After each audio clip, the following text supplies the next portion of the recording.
Hello guys, welcome to our YouTube channel Info here. তো আজি এটা নতুন ভিডিও লৈ আপোনালোকৰ মাজত আহিছোঁ। তো আজি ভিডিওৰ টপিকটো হ'ল যেটো HS ফাৰ্ষ্ট ইয়াৰ এক্সাম হৈছিলে, এই এক্সামটো পেপাৰ লিকৰ কাৰণে বন্ধ কৰি দিয়া হৈছিলে। তো সেই পৰীক্ষাটো কেতিয়া হ'ব, কি হ'ব, গোটেইখিনি বৰ্ডে ঘোষণা কৰিছে। তো আপোনালোকক এই ভিডিওটোত গোটেইখিনি কথা কম। তো এই ভিডিওটো স্কিপ নকৰাকৈ চাই থাকক আৰু ভিডিওটো ভাল লাগিলে লাইক কৰিব আৰু আপোনালোকৰ মতামত কমেণ্ট বক্সত জনাই দিব আৰু চেনেলটো সাবস্ক্ৰাইব কৰিব নাপাহৰিব। তো বলক ভিডিওটো আৰম্ভ কৰোঁ।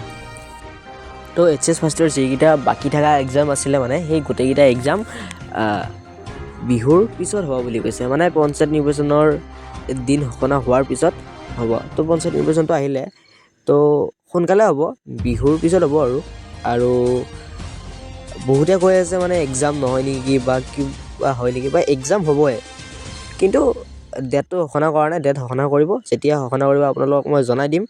আৰু এই ভিডিওটো আপোনালোকৰ বন্ধুসকলে শ্বেয়াৰ কৰক যাতে সকলোৱে গম পাওক যে এক্সাম হ'ব, কিন্তু কিছুমানে এনেকৈ ফেক ওলাই আছে এক্সাম নহয় বুলি। তো আজিলৈ আহিছোঁ, ভিডিওটো ভাল লাগিলে লাইক কৰিব আৰু কৈছোঁ আগতে আৰু কিমান কওঁ আৰু ছাবস্ক্ৰাইব কৰিব আৰু